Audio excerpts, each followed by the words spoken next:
সৌর বিদ্যুতের বাইরে অন্য বিদ্যুৎ চার্জে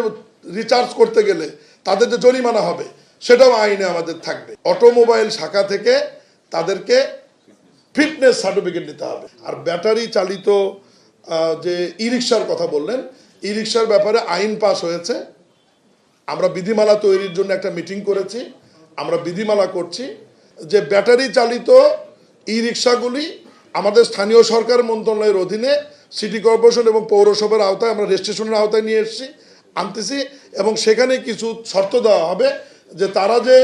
রিচার্জ করবে এই রিচার্জটি অবশ্যই সৌর বিদ্যুতে হতে হবে, সৌর বিদ্যুতে, এবং সেটা নিশ্চিত করবে সিটি কর্পোরেশন এবং পৌরসভাগুলি। সৌর বিদ্যুতের বাইরে রিচার্জ করলে এই ব্যাটারি চালিত বা ই রিক্সাগুলোকে আমরা রেজিস্ট্রেশন দেবো না এবং নবায়ন করব না, এবং এদের রেজিস্ট্রেশন এখন থেকে বিআরটিএ দিবে না, সিটি কর্পোরেশন দেবে, এবং জাতীয় সংসদে এটার জন্য আইন পাস করা আছে এবং সেই আইনের আলোকে আমরা বিধিমালা তৈরি করছি যে রেজিস্ট্রেশন ফি কত হবে,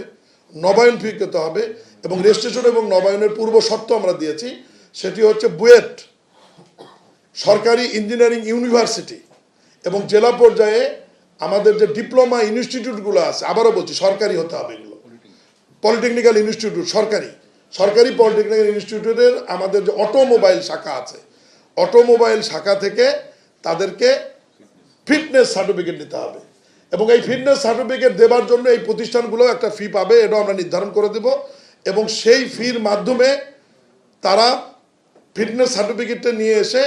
ট্রাফিক পুলিশ সেখানে আবার প্রতি স্বাক্ষর করবে, এটি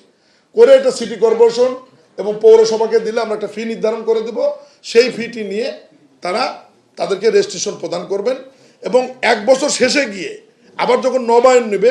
নবায়নের সময় আবার তারা ওই ফিটনেসটি তাদেরকে আবার দিতে হবে, আবার নতুন করে ফিটনেস সার্টিফিকেট তাদেরকে দিয়ে আবার তাকে নবায়ন করে নিতে হবে। আর ঢাকাকে আমরা একটু সুন্দরভাবে সাজানোর জন্যে 8টা জোনে আমরা বিভক্ত করছি এবং দক্ষিণে 4টি জোন হবে, উত্তরে 4টি জোন হবে, এবং এই 8টি জোনের ই রিক্সা আমরা বলছি, এটা আইনে ই রিক্সা বলা আছে, আপনারা যেহেতু ব্যাটারি চালিত বলছেন, যেটা যেভাবে বলেন আর কি, ইলেকট্রিক রিক্সা আর কি, যেটা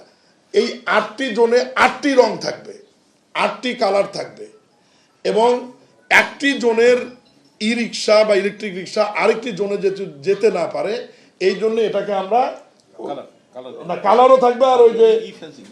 ই ফেন্সিং এর মাধ্যমে আমরা নিয়ে আসবো, জিও ফেন্সিং এর আওতায় এটা আমরা নিয়ে আসবো। এটা নিয়ে আমাদের অলরেডি ট্রাফিক পুলিশ, আমাদের সিটি কর্পোরেশন ইতিমধ্যেই 3 দিন আগে মিটিং হয়েছে, আমাদের বিধিমালা তৈরি কাজ চলছে। বিধিমালাটি অনুমোদন হলেই আমি প্রিয় সাংবাদিকদের ভাইদের ডেকে আমরা পুরো বিধিমালাটাই আপনাদেরকে দিয়ে দেবো, এবং এটা জরুরি ভিত্তিতে কার্যকর করবার জন্য সিটি কর্পোরেশন এবং ট্রাফিক পুলিশ যৌথ উদ্যোগ নেবে, এবং তারা কোন রুট ব্যবহার করতে পারবে বা পারবে না এটাও বিধিমালাতে থাকবে, এবং তারা সৌর বিদ্যুতের বাইরে অন্য বিদ্যুৎ চার্জে রিচার্জ করতে গেলে তাদের যে জরিমানা হবে সেটাও আইনে আমাদের থাকবে। এই সমস্ত বিষয় নিয়েই আমাদের একটা বিধিমালার কাজ, আমাদের তৈরির কাজ চলছে।